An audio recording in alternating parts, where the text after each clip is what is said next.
नमो नमः। अहं रमाकान्तः संस्कृतभारत्याः कार्यकर्ता।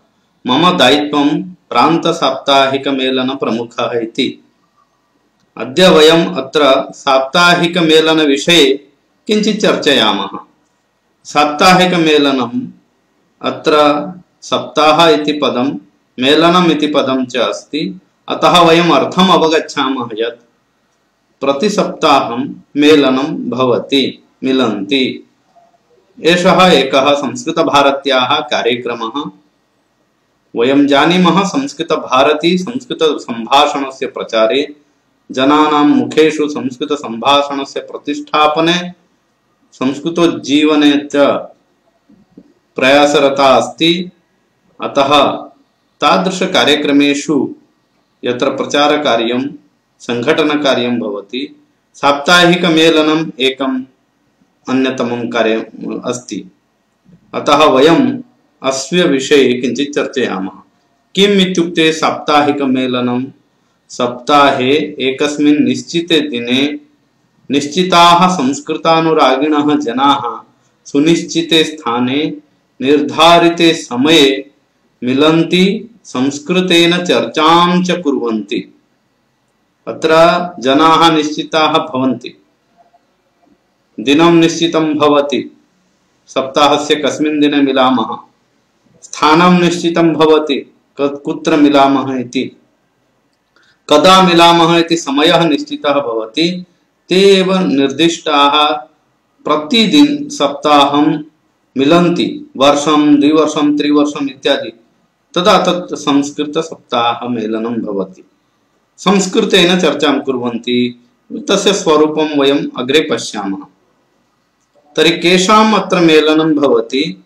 कार्यकर्तॄणां मेलनं भवितुम् अर्हति, छात्राणां मेलनं भवितुम् अर्हति, शिक्षकाणां भवितुम् अर्हति, संस्कृतानुरागिणां भवति। यदि आहत्य पश्यामः, ये जनाः संस्कृतम् इच्छन्ति, सम्भाषणम् इच्छन्ति, भारतीयसंस्कृतिं च इच्छन्ति, सर्वेषामपि अत्र साप्ताहिकमेलने स्वागतं भवति। नूतनाः पुरातनाः सर्वविधजनानाम् अत्र सम्मेलनं भवति। किन्तु निरन्तरं मेलनीयं, प्रतिसप्ताहं मेलनीयं। वर्षं यावत्, वर्षद्वयं यावत्, बहूनि वर्षाणि निरन्तरम् एतत् साप्ताहिकमेलनं कदापि समाप्तं न भवति। तर्हि तस्य उद्देश्यं किं? किमर्थं मिलामः इत्युक्ते सम्भाषणाभ्यासार्थं मिलामः, स्तोत्राणाम् अभ्यासार्थं मिलामः, संस्कृतसङ्घटनवर्धनार्थं मिलामः, संस्कृतप्रचारार्थं मिलामः। अन्ततो गत्वा स्वकीयस्य व्यक्तित्वस्य विकासार्थं वयं मिलामः। वयं प्रतिदिनं जनैः सह मिलामः, वार्तालापं संस्कृतेन कुर्मः, तत्र ये कार्यक्रमाः भवन्ति तत्र भागं गृह्णीमः। तर्हि स्वयमेव आत्मविकासः भवति। मम व्यक्तिगतः अनुभवः अपि अस्ति। अहं संस्कृतभारतीं प्रविष्टवान् साप्ताहिकमेलनद्वारा। कारणं विद्यालये, महाविद्यालये च मम विषयः संस्कृतं न आसीत्। अद्य अहं संस्कृतेन वदामि। तस्य प्रथमकार्यक्रमे अहं भागं नीतवान्। अस्माकं ग्रामे यत् साप्ताहिकमेलनं प्रचलति स्म, तत्र प्रतिसप्ताहम् उपविशामि, संस्कृतेन चर्चां करोमि, शुद्धम् अशुद्धं वा। तदा मम उत्साहः वर्धते, मम रुचिः वर्धते, तदा संस्कृतं प्रति एकम् आकर्षणं भवति। अतः सर्वेषां व्यक्तित्वविकासार्थं साप्ताहिकमेलनम् अस्ति। तर्हि तत्र कतिचन जनाः मुख्यदायित्वे भवन्ति यत् साप्ताहिकमेलनं निरन्तरं बहुकालपर्यन्तं कथं सञ्चलेत्, प्रचलेत्, तदर्थं ते चिन्तयन्ति। तादृशं दायित्वं वयं किञ्चित् अत्र पश्यामः। साप्ताहिकमेलनस्य एकः प्रमुखः भवति, कश्चित् ज्येष्ठः, एकः सम्पर्कप्रमुखः भवति, सह सम्पर्कप्रमुखः, सम्मेलनचालकः, सह सम्मेलनचालकः इति साप्ताहिकमेलनं चालयति। तेषां किं कार्यं किञ्चित् पश्यामः। यः प्रमुखः भवति तस्य समीपे सर्वविधतथ्यानि भवन्ति।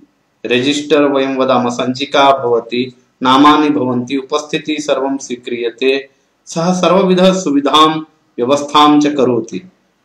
अपरं नाम अपि वयं वक्तुं शक्नुमः व्यवस्था प्रमुखः इति।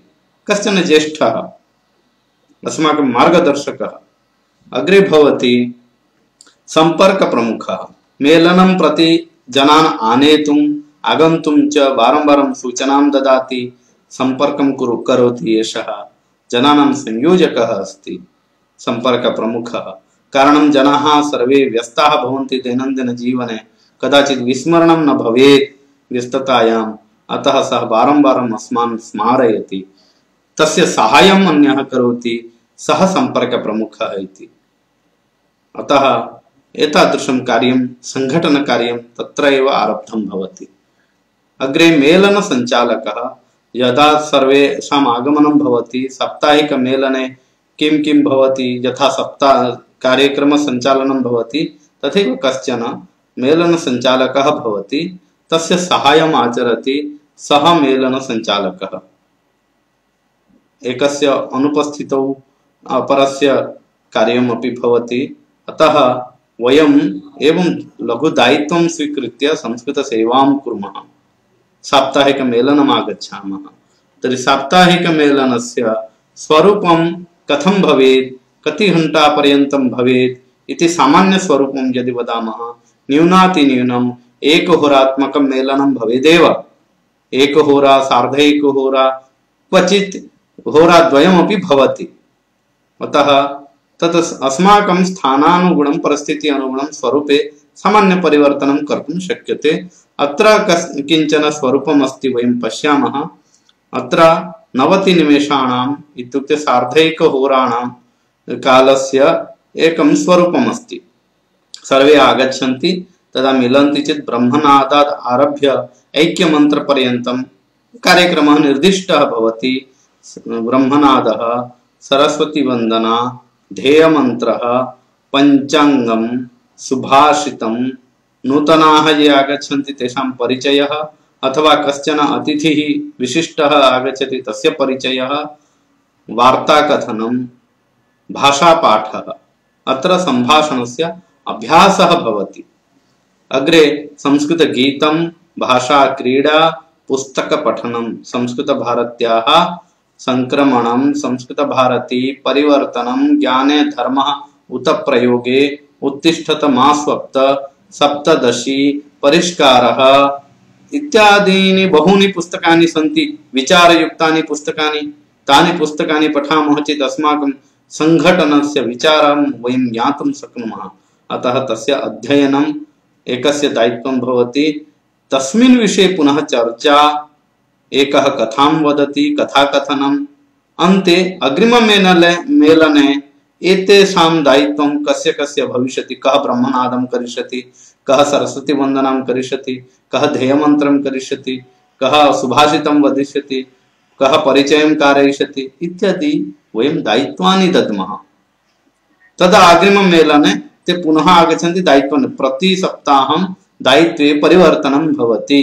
इत्युक्ते अत्र यत् स्वरूपम् अस्ति, अत्र तत्र किं करणीयं, कस्य दायित्वम् अस्ति तद् भवति। सः सञ्चालकः तत् लिखित्वा स्थापयति। सर्वे लिखन्ति, किन्तु सञ्चालकस्य मुख्यं दायित्वं भवति।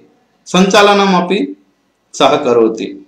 अतः साप्ताहिकमेलनं संस्कृतभारत्याः सङ्घटनस्य लघुस्वरूपम् अस्ति। यावत् साप्ताहिकमेलनं भवति तावत् संघटनं दृढं भवति। प्रतिदिनं वयं मिलामः चेत् अस्मासु स्नेहभावः वर्धते। सः एव स्नेहबन्धः संघटनं दृढीकरोति।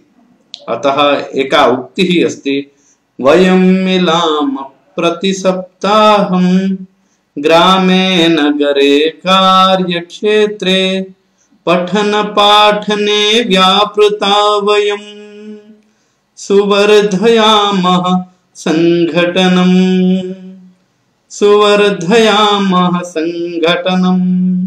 अतः मित्राणि, वयम् अस्माकं कार्यक्षेत्रे एकमेकं साप्ताहिकमेलनं निश्चयेन कुर्मः, संस्कृतसेवां कुर्मः, तदा आनन्दः भवति। संस्कृतकार्यम् ईश्वरीयकार्यम् अस्ति।